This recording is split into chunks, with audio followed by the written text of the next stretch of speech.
Well, good morning, everybody, and happy Friday. My name is Taylor Arnett, and I'm the chair of the NAIOP U Committee and a board member of NAIOP SoCal. Before we get started with today's topic, I'd like to take a moment and thank all of our sponsors who have made today's program and future programs possible. Obviously, couldn't do it without them. As many of you know, we started a webinar series titled Resiliency and Recovery to address the effects of the COVID-19 pandemic on our industry.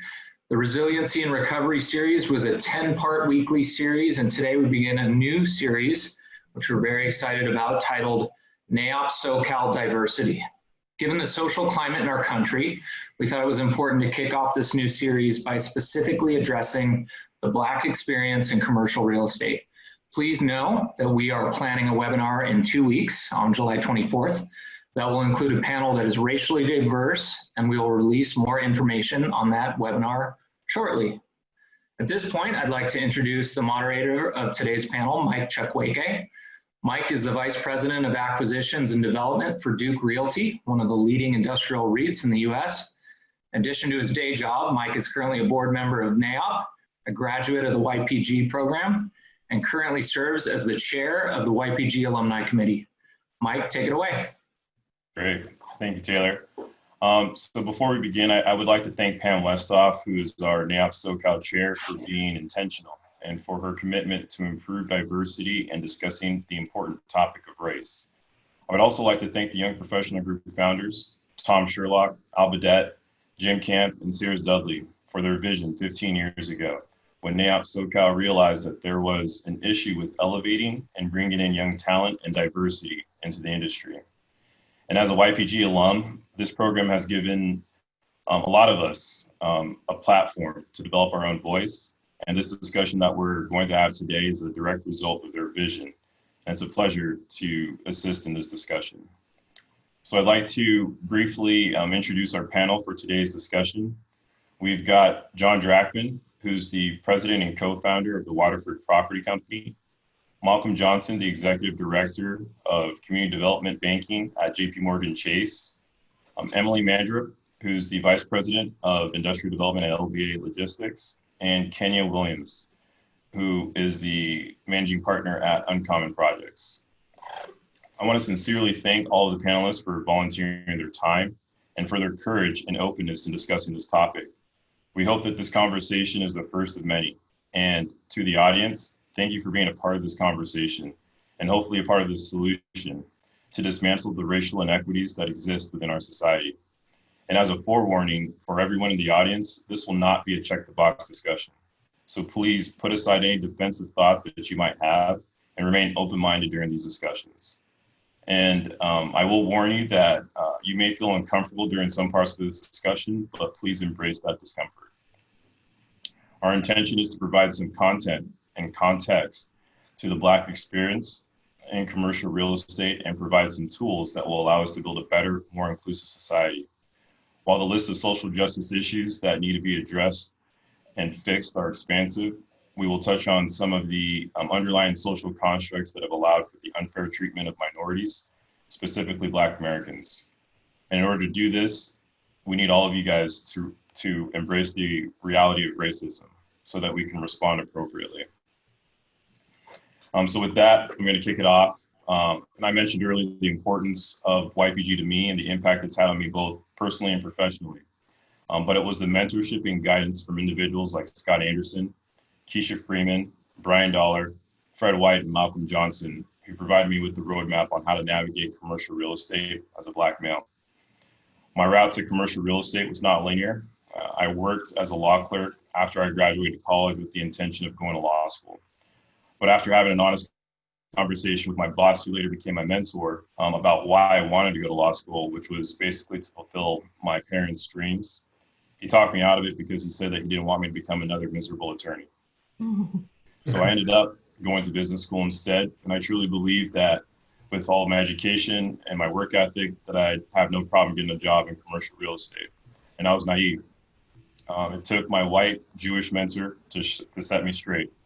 I remember calling him up and telling him that I've applied to nearly every commercial real estate company in Southern California and have had no luck. And I respect this guy because he always keeps it real with me. and his advice to me was to reframe my search and to look for companies that had at least one person who looked like me. So over the next few months, I reached out to every Black person that I could find in commercial real estate, which were the 5 people that I mentioned earlier. And it was during this search that I was connected with Malcolm, who I've always seen as a big brother, and sincerely thank him for our friendship and for introducing me to YPG and continually mentoring me. And within a few months, I was hired to my first official job in commercial real estate at TIA, which is now Nuveen. And their CEO is actually one of the 6 Black CEOs of the Russell 1000. So I will open it up and pass it over to the panel to introduce themselves. Malcolm, could you get us started, and could you please describe your path to commercial real estate? So first of all, thank you, Michael, and thank you to all of the other panelists. But most importantly, thank you to everyone who has dialed in to be a part of this dialogue.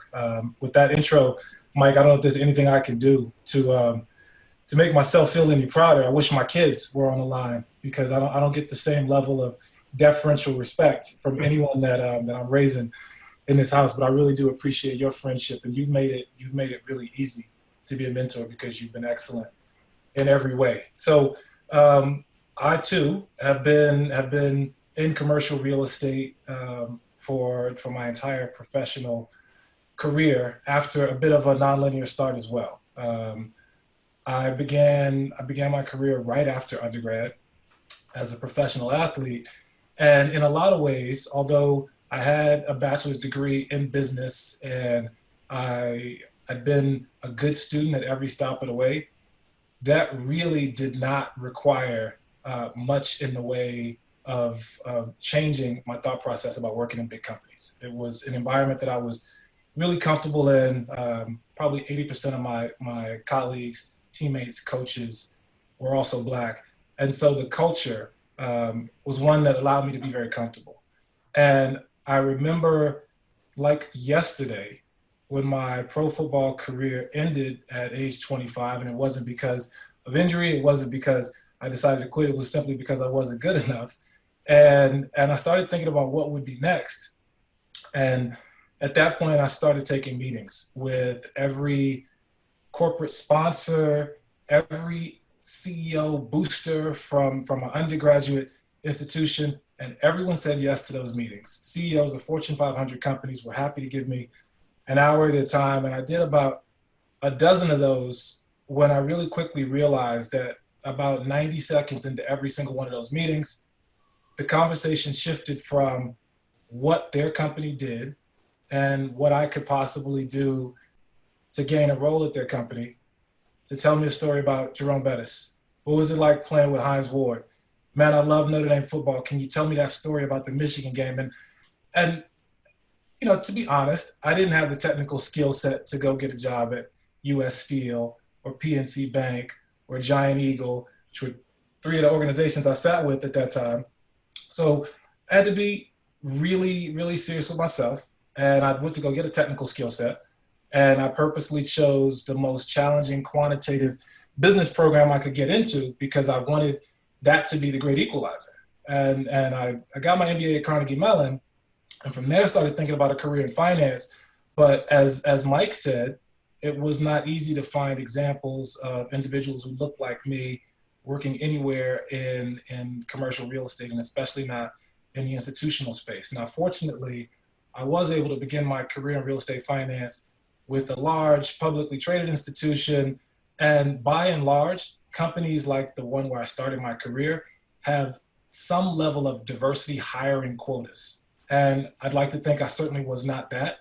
However, starting at a company that had 175,000 employees globally and a diversity and inclusion office at that time meant that I at least got to get my foot in the door. And I too benefited from having mentors who were not Black, who were very supportive. And to some degree, they were also relatively colorblind when it came to, let's make sure Malcolm is out in front. I don't think they saw my race as much as they saw this guy has something in common with many of the people that we'd like to do business with. So there was that level of empathy, and I made real connections and real friendships. And so I chugged along at that bank and had what I would describe as a really good experience, But along the way, and I'll let others share their experiences as well, but along the way, there were absolutely very consistent reminders that being Black in commercial real estate is a lot like being Black in America. It's nothing you can take off, no matter what name was in bold on my business card. I led with the fact that I was large and I was Black, and I happened to work for one of the biggest banks in America. And I remember a very sobering instance that I was hit with one of those reminders when I took my first trip to ICSC with my company, hosting a relatively large gathering for about 75 of the bank's top real estate clients from across the country. I was a senior banker in my group. By this time, I'd moved to JP Morgan to be the coverage banker for our team in Southern California. And I walked into our reception wearing business attire because I'm the host and we've got all of our top clients there. Our bank's senior management is in the room. And I got accosted at the registration desk. And I showed a business card and I said, I'm with JP Morgan. I'm here hosting along with a bunch of my other senior colleagues. And the check-in person at the registration desk said, I'm gonna need to call and confirm that you are in fact supposed to be in this reception. This time, 2, 3, 4 clients walk past me. They give a name, they walk right in. Finally, a client who knew me really well stopped, said, Malcolm, what's the deal? So I need to call somebody inside so I can get into my own party that I'm hosting for you. And he then tells the person at the check-in desk, this guy's my banker. We just closed a $70 million construction loan with him. You better let him in this party because he's buying all the drinks. And there was a moment of laughter. And he was a friend, he is a friend. But that is the experience of being Black in commercial real estate, period. Just think about, the business relationships we have, how much respect you've got for folks who execute for you and your company on a daily basis, and the very humbling experience of being accosted at a reception to host clients. And that's being Black in commercial real estate. And there are many other moments with non-Black colleagues and business people that I would deem as positive, but that always exists. That always exists. And what we're here to talk about today is the fact that it does exist and how we can all be better. So thank you. I appreciate it, Mike. And looking forward to an honest dialogue. Thank you, Malcolm. John, could you provide us with some insight into kind of how you came into the industry? Yeah, I think first off, I'm really thankful to be a part of this discussion. My experience, I think, is probably shared, by a lot of people where I grew up, my family out in Arizona was involved in real estate, which got me interested in it.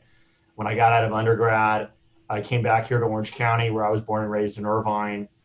And I was very fortunate that my stepfather's cousin was a guy by the name of Bob Osbrink, who at the time was president of Grubb & Ellis. And I set up a meeting with him. He then introduced me to Kurt Strassman. It took me about 6 months of cold calling Kurt to finally set a meeting with him. But I was fortunate to be able to get in front of Kurt.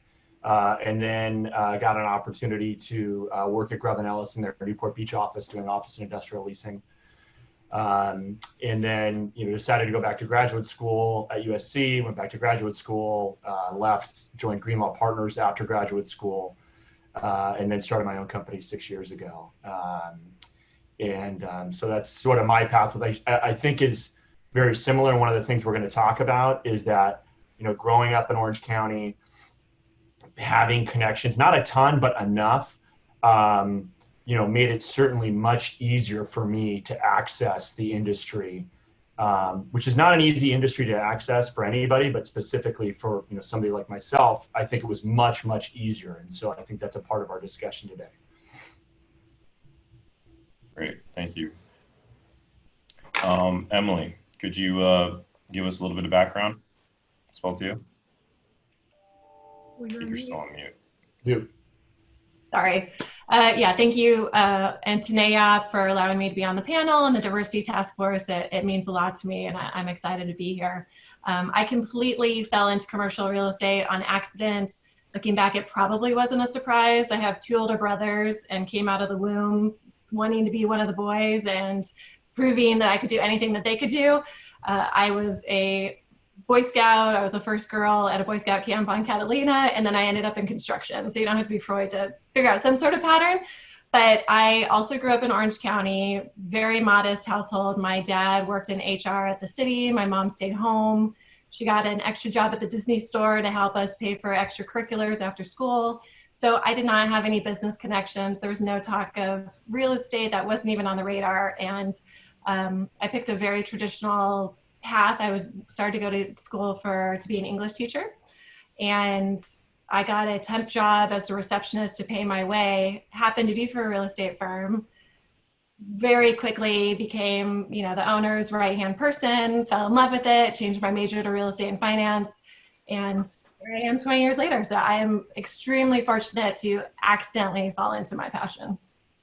Great, thank you. Kenya, could you please provide us with some insight too? Yeah, hi, good morning, everybody. So my background is it's actually probably typical for a lot of people in real estate in LA. I went to USC. So I was undergrad at USC in the business school, and I needed to pick my concentration. And at that point, I'd actually thought I hated real estate because my parents owned a home mortgage company. And that was I'd never, ever do that for a living after watching my parents run that company for as long as they did. But a friend of mine took me to a real estate event on campus where a developer and an architect presented a project they had done and kind of walked through the whole case study of how the project had come to fruition. And I was kind of hooked. And so at that point, I kind of do what I do normally. That kind of went all in. So I declared my concentration as real estate finance. I became the president of the real estate organization. I wrote case studies, I TA'd, I did everything. And I ended up out of school, did a summer internship with Wells Fargo in their real estate business, and then got a full-time offer in Los Angeles. And so I became a career banker that way. I spent 7 years at Wells Fargo. I worked in the downturn there, incredible learning experience, incredible organization. And then was recruited to PNC in 2012 to help them grow their platform. So they didn't have boots on the ground in Los Angeles on the West Coast. And so I was one of their first hires. And I started running LA, but then grew it to running all of Southern California for that company, and ended up managing a couple $1 billion portfolio for the company. It was a great experience. And then Malcolm called, because Malcolm knows all of us. And he said, hey, can you help us do at JP Morgan what you did for PNC? And so I joined JP Morgan and spent a couple of years there. And ultimately the decision to really grow kind of ended up changing a little bit in that current environment. And so I got an inkling to be an entrepreneur. And so I'm kind of doing an entrepreneurial venture at this point in my career. But I've been a career banker and, still have a love of finance and banking and real estate at the end of the day. And we were asked to kind of share, our experience with race in commercial real estate. And so mine is that at one of my firms, I was put up for a promotion. And the promotion was an internal promotion, had to do with approval authority and ability to manage portfolios and the bank's kind of confidence in your ability to manage risk. And so me and a colleague, a peer of mine who had been promoted in lockstep together along the way, was put up for it as well. And we'd kind of gotten all of our promotions literally at the same time as we progressed through the company. And so we were both put up for it. And it wasn't an either or, we both could have gotten it. There wasn't not enough room. But he was approved and I was denied. And I didn't understand why. And my boss said, well, I thought you deserved it, so I put you up for it, but so-and-so said no. And so the person who said no was a person who had been a difficult relationship for me the whole time I was there at the organization. And I'd known, and I suspected for a long time it was more to do with me than it was the work that I did. And so it took me, I had to kind of, I'm a person who's tenacious or aggressive or persistent, but I kind of kept hammering the point that I deserve this promotion and why wasn't I given it? And so I kind of got inroaded and kind of said, it's okay, don't worry about it, it's not a big deal. I'm like, no, it is a big deal. And what ended up happening was I had a great mentor and sponsor who was in the organization. I went to him and said, I've tried on my own to move this forward, but I'm not getting anywhere. Can you help? And he said, absolutely. And so he went into the group, into management, and they had a discussion about this. And it was determined that up until this point, they'd never defined the criteria for the role for the promotion. And so they were going to do, to be fair, they were going to just define the criteria, and they could tell me what I needed to do to get the promotion. So they went through the exercise, and I was immediately given the promotion. So it had nothing to do with my skill set. It had absolutely nothing to do with my skill set. I'd qualified for it all along, as evidenced by them giving it to me the second that they wrote down what it required. And the situation was hard for me because I worked really hard, and it took me a full year to kind of get this situation resolved. It was one of the reasons I ended up leaving. I love the organization overall, but that kind of idea that no matter how hard you work and how well you do, that something like this can happen, and all of the support and allyship you would expect doesn't really come up right away. You have to really kind of fight for it, really disenfranchised me to the organization. And it was, it was hard because it would have really hurt my career long-term if I had stayed there, if I hadn't fought for it. So it's one of those more subversive things. And you could say maybe it was because you were Black, maybe because you were a woman, but it doesn't really matter. Either way, I was denied a promotion that I qualified for and deserved just because of me. So yeah, that's my experience. Great. Thank you for sharing that. Emily, our industry has recently made some efforts to increase gender diversity. Could you share some perspective about your experiences as a woman in commercial real estate?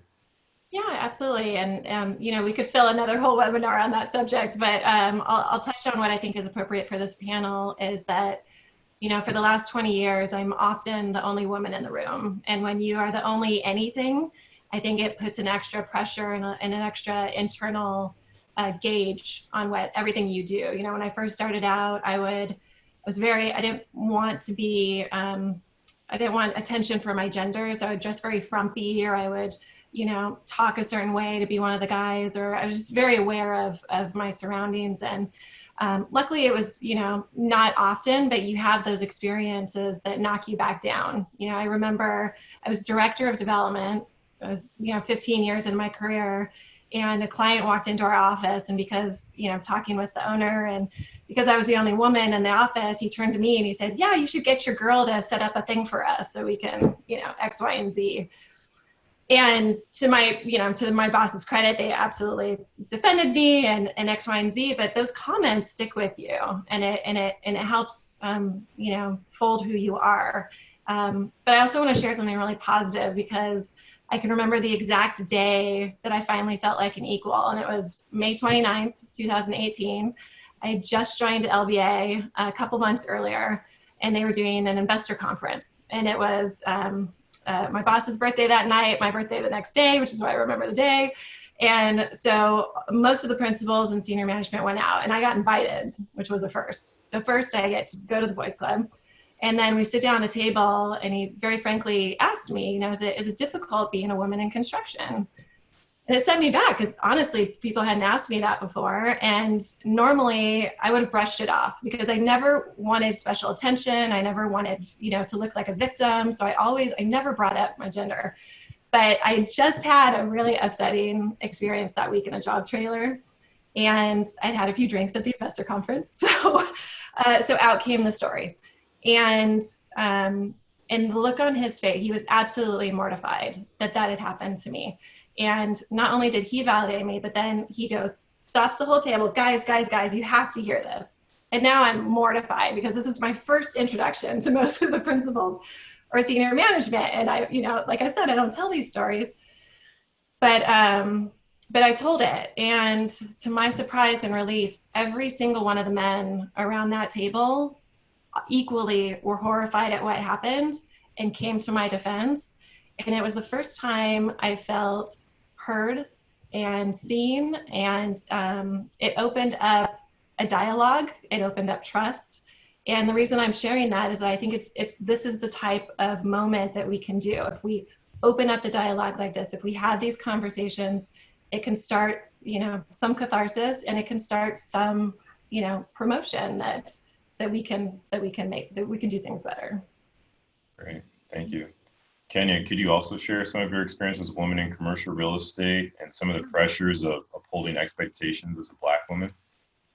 Oh yeah, I'll try to be concise about this. No, a lot of the same things that Emily experiences, right? So I had the benefit of being young, Black, and a woman, and I think I was 26 when I was a VP. So I mean, I was baby young, and I'm running big deals, running portfolios, and so it was a lot of challenge. And I think one of the benefits of that is that there were so many things that I was the only one of, that I didn't get to focus on which one they were holding against me at that time. I had to kind of just keep working through it. But I will share an also kind of positive experience. What happened a lot to me was that we'd have MBAs come in for the summer, or we'd hire some new people to the team, and they would report to me, or they'd be on my team. And you'd notice this behavior where they started trying to go around me to my boss on things, right? They wouldn't ask me, they just go talk to so-and-so about it instead. And so I'd hear about it from my boss, and they go, why didn't so-and-so? And I'm like, I didn't know why he called you. And so I had to do a lot of coaching up to my management and saying, this is what's happening. I know it because I'm familiar with this. And I need you to be an ally to me in this way. And that when they come to you, the first question back to them is, did you talk to Kenya about it? And if the answer is no, is go talk to Kenya about it. And if the answer is yes, and they didn't like the answer I gave, then the response is, okay, well, let me just talk to her and we'll get back to you. Just to kind of reinforce that cycle of, she's the person of authority that you need to deal with here. And you don't get to just kind of end run her and go above her head when you feel like it. And so my managers were really, each of them I had the conversation with, but they were all responsive. And even though they didn't quite understand it, were willing to at least take those actions in support of me to help me make me more successful, and to make sure that they were respecting what I needed to help me be successful in the organization. But yeah, I mean, you notice you being the only one. It's also really hard as a woman when you have to travel a lot with clients, and you're out late with clients, and you're at events with clients, and you have to be very protective of yourself as a woman, as also try to be a part of the team and be it out with everyone and have a good time, and not let any lines be blurred. And so you had this constant head on a swivel thing where you're like, let's have fun and be appropriate, but don't you dare get drunk, or don't you dare be too out of control, because you don't know what the perception is going to be of you, or what you could put yourself at risk of. And so you're kind of always calculating in your head while you're trying to do your job.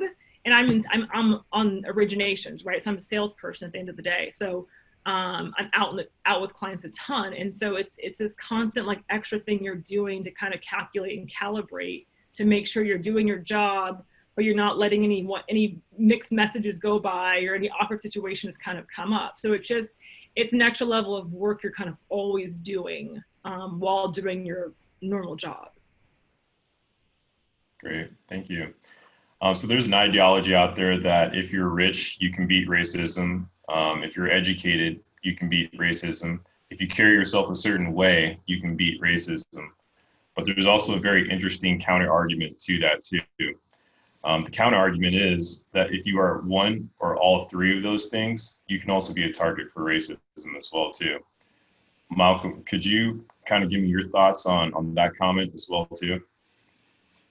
Yeah, look, I think you could be none of those things and still be a target. And many folks who unfortunately are not in any of those categories would agree. The reality is, if you are a member of the oppressed class, your oppressor will stop at almost no lengths to demean, belittle, give no credence to any of your accomplishments. And that could be whatever level of wealth you've amassed, whatever level of education you've achieved, whatever promotion you've received. There's always a way to knock that down. However, the flip side is often, and those of you who are sports fans will know this, often the underdog wins because the underdog is underestimated. So if you're going into any level of competition, whether it's with the person in the office over from you, whether it's with the broker down the street, whether it's at a city planning commission where there are limited dollars to go around for redevelop, whatever that case may be, if your opponent underestimates you, then that actually works to your advantage. And I think Kenya and Emily and you, Mike, would certainly agree. In some cases, being underestimated or maybe being the target of racism, well, you only got here because fill in the blank, now becomes your advantage. Why? Because they don't respect your intelligence. They don't respect the fact that you're actually really good with the numbers. And having worked shoulder to shoulder with Kenya for almost 2.5 years and 6 years prior, losing a lot of deals to her, there's no one better with the numbers. There's no one better with the numbers. And in a lot of ways, that's her secret sauce, because she's great with clients, but she's also great at risk analysis. She's great at underwriting. And that becomes an advantage. You know, I think the awareness that those unfortunate characteristics exist is something that we have to live with. I do want to say this quickly, and it's not directly related to the question you asked, Mike, but it follows more what Emily said around having the dialogue and having her colleagues at LBA recognize that this exists. You know, it's certainly not lost on anyone that we're in the midst of a pandemic right now as we're discussing this. But you know, that pandemic became a pandemic pretty quickly. And most of us prior to mid-March had no COVID relief plan in place. We weren't aware of what the virus could do. We weren't aware of how it was going to affect our businesses. However, it didn't take very long for us to get very, very experienced and very intelligent around why we needed to have those plans in place. Every place we do business now, every time we think about sending our people back to the office, every interaction in our professional and personal lives at this point is prefaced with, wait a second, we're in the midst of a pandemic. What's this person's response? How clean is that building going to be? Can I go back to work? Is this going to affect this tenant if they don't have a COVID relief plan in place? Should I sign them for my building? And that became overnight because it was dialogue. We absorbed the facts, and we very quickly have determined this is real. We've got to address it if we want to survive. And it really has to be the same approach to ending systemic racism.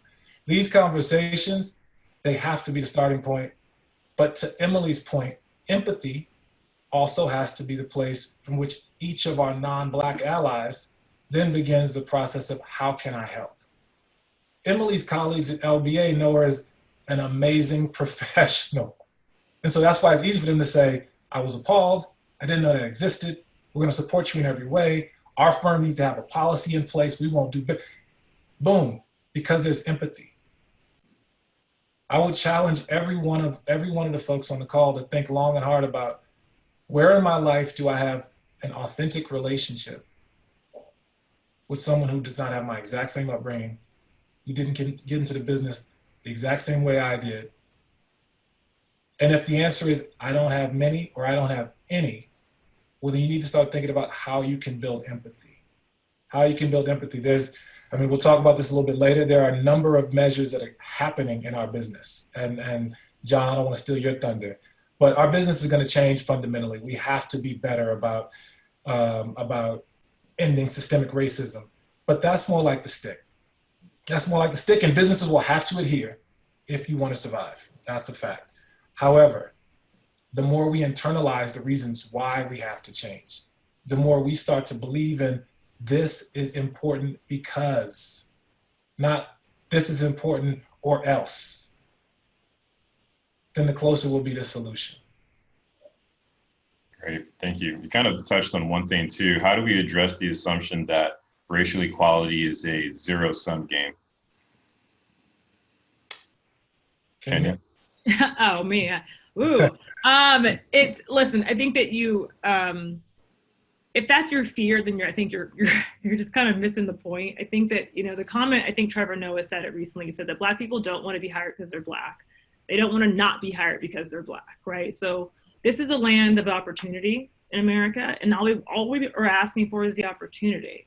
That's all it is, right? We want to be evaluated for our strengths, our talents, our abilities, and we don't want our color to be held or our gender to be held against us. And that's oftentimes what really happens. So there's no idea of like, and again, I don't, also be clear, and I think it's important, I don't speak for all Black people, and I don't speak for all women when it comes to things, right? Everyone has their own unique opinions, their own backgrounds, their own points of view on this. But if that's the thought you go to immediately, then I think you've really missed the point of the whole conversation.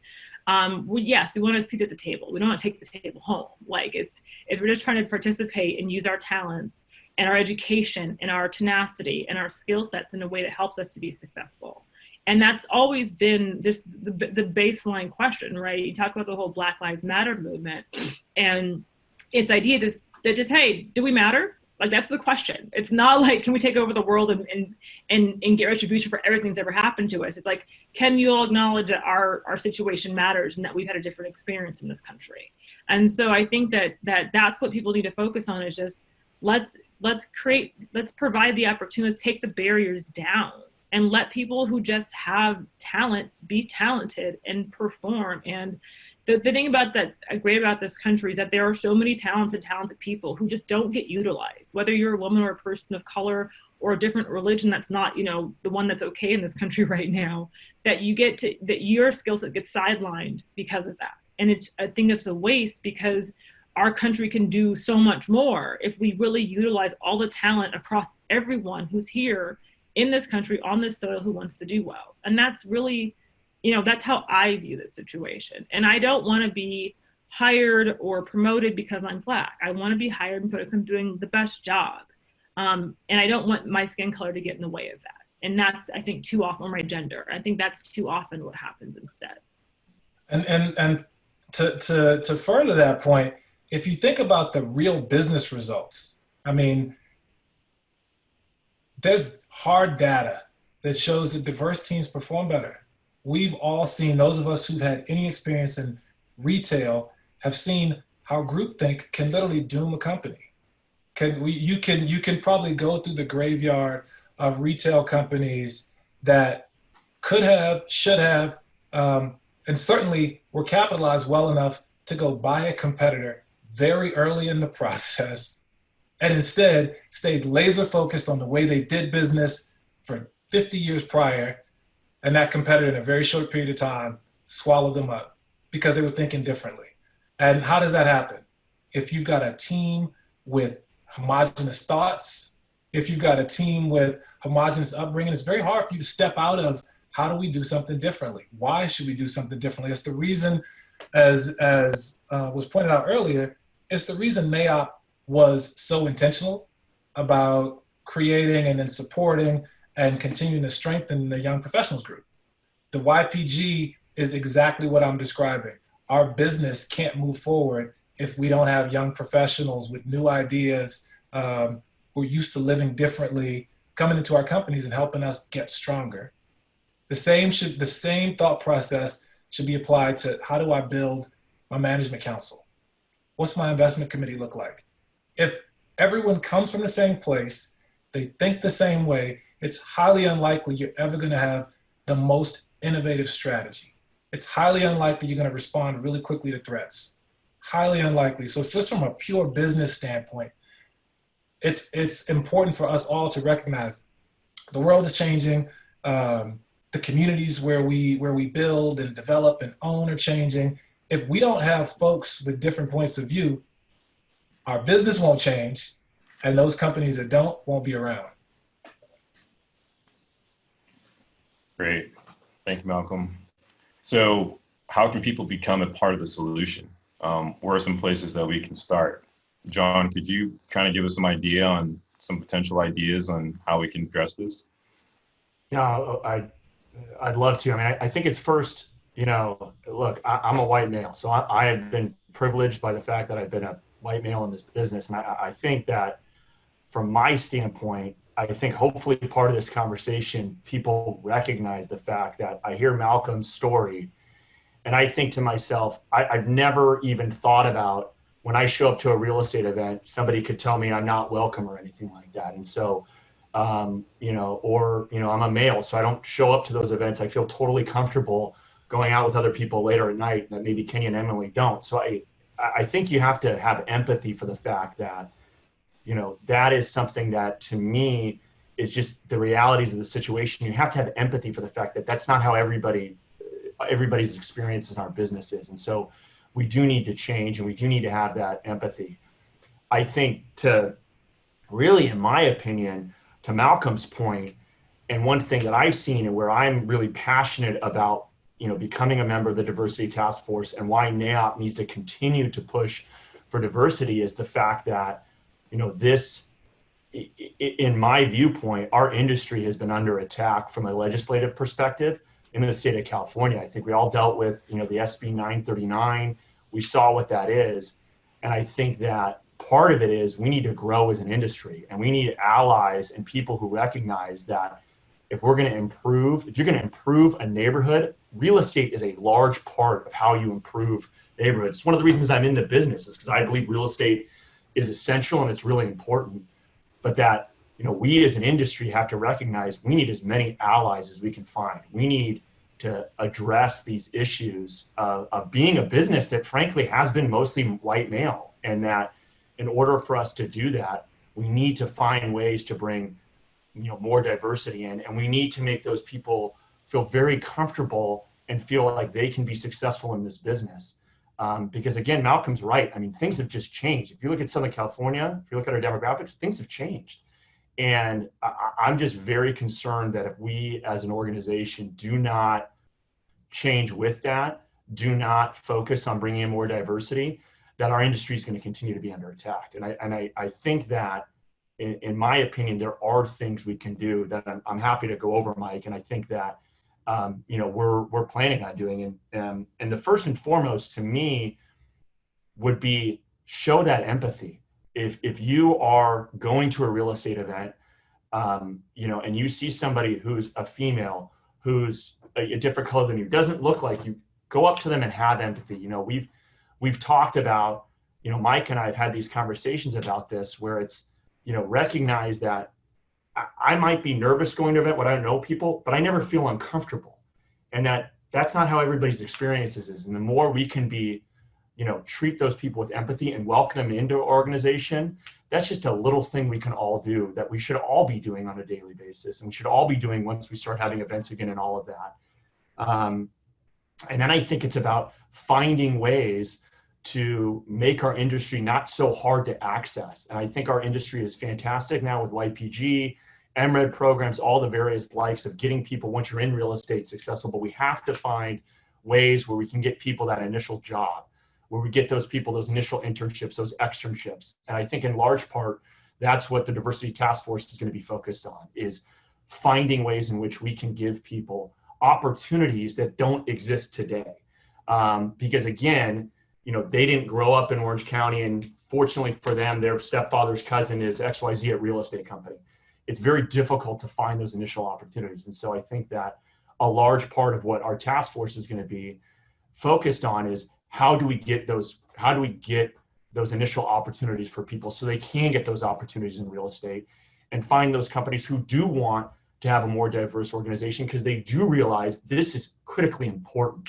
And that if we are going to grow as a real estate organization, if we're going to continue to be able to fight these battles from a legislative perspective, we need strength in numbers. And we can't just keep growing just candidly with just all white males. We have to be much more intentional about bringing out a lot more people into the mix. Because we have the positive, real estate can change neighborhoods. It can have a lot of good. So I think there's a lot we can do. And there's a lot that people within our organizations can do to support our efforts. And if I can just jump in to your point, John, I think the reason I joined the task force, my focus is the youth outreach and education, because just like me, that I wasn't introduced to STEM or, design, engineering, project management. I'm seeing more of it now. I have two young boys, and now in 5th and 7th grade, and I see the outreach to women, and that's great.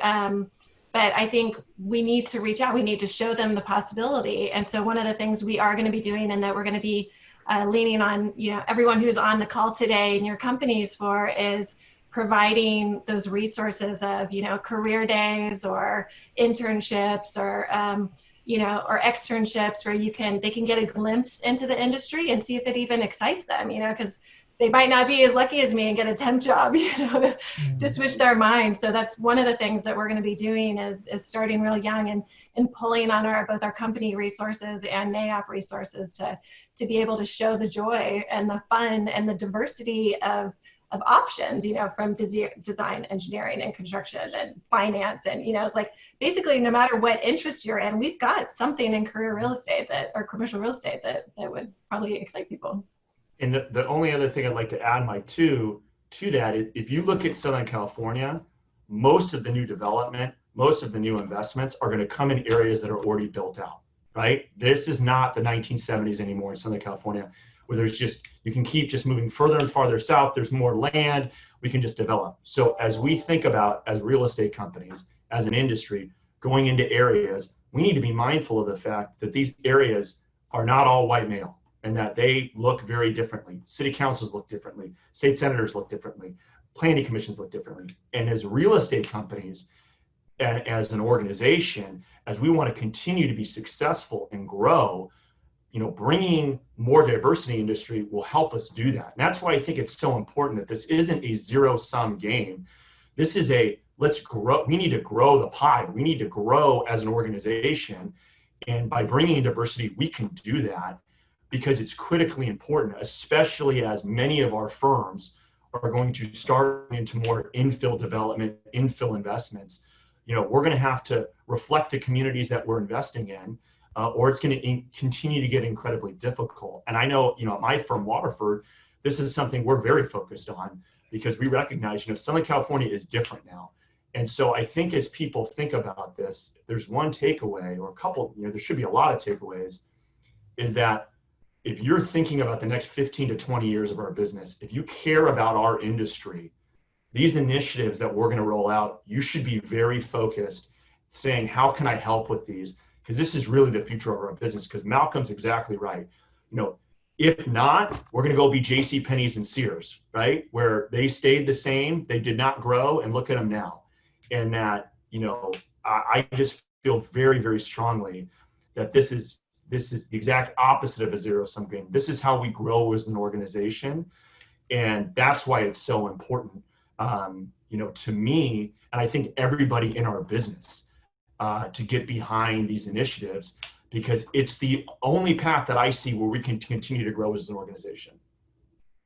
And can I also say too, I know, Mike, we're short on time, but just as, a takeaway thing for people on the phone today too, is that if you guys aren't having these conversations in your company about what's happening broadly in America right now, if you just decided to just go on as business as usual, that's the first step you guys can take to start to affect change in your companies, because everyone knows what's happening out in the streets literally right now.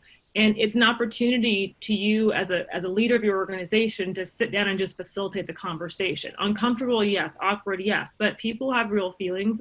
And even if your company is all white, people still feel very strongly this time around, and it's different this time. And people are really putting table stakes when deciding where they want to be and who they want to be with, friends, work, colleagues, based on people willing to speak up or not, or say, I believe this or I don't believe this about these current situations.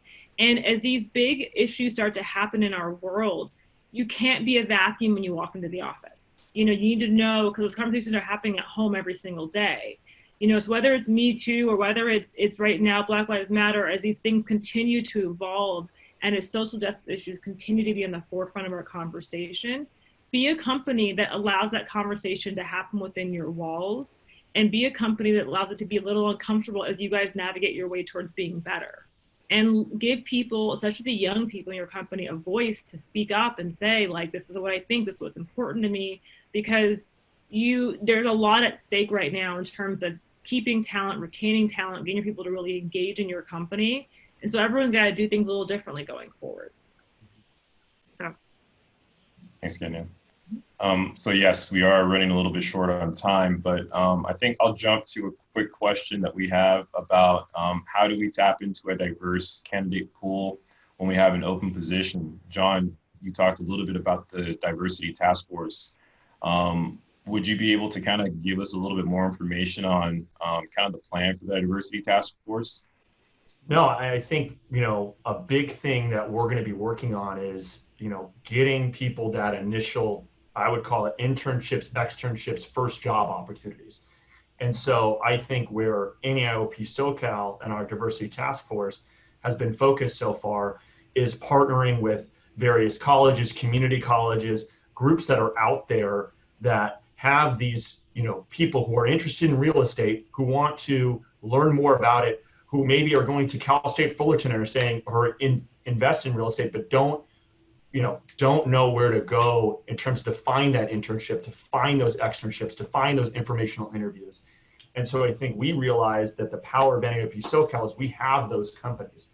And I think, what you hear, or what we've heard is companies say, we would, I know my own firm, Waterford, we've talked about the fact we're going to have to hire an analyst over the next 6 to 12 months. And we really like it to be a female or a person of color to continue to diversify our organization. And part of it is, how do we find that person? And so I sort of looked at our diversity task force of solving my own company's problem of how do we create those partnerships so that companies who recognize we want to get more diverse have avenues where they can go tap into and find these sort of potential employees or people to do internships that, again, come from a more diverse background. So I think we're really focused right now in reaching out to the various stakeholders in this from the educational front perspective and making those connections. And then what I would say is, once we have the framework built out, no different than when YPG got started, and NAIOP asked companies to financially support YPG and to support it via time, letting their employees go to YPG events, which I think all our industry would argue has been a fantastic investment for our industry to go do. This is going to be the same ask. Companies, people in real estate, would you be willing to do an internship? If we found you the right person, would you look at different candidates for internships, externships, informational interviews, having some of your employees go and speak to various people? So there's going to come a point where we're going to ask, our member companies of NAIOP SoCal to participate. And my hope and goal is that these companies do, and they support it because they realize it's the same investment that what we did with YPG, where we knew we had to get younger, we have to get more diverse. And that investment, while it may take a little bit of time, will pay off in spades, no different than what YPG did. And then the last point I make is, the goal would be to try to roll or create a program here in SoCal that we can then go roll out nationally, no different than the YPG program. Great. Well, thank you. Thank you again to all the panelists. Really appreciate your insight and perspective into this issue. I think at the end of the day, it's like we know that we can't grow a forest overnight, but I think the seed's been planted. So hopefully in the next 10 years, we can look back at the fruits that have come from these conversations that we've been having.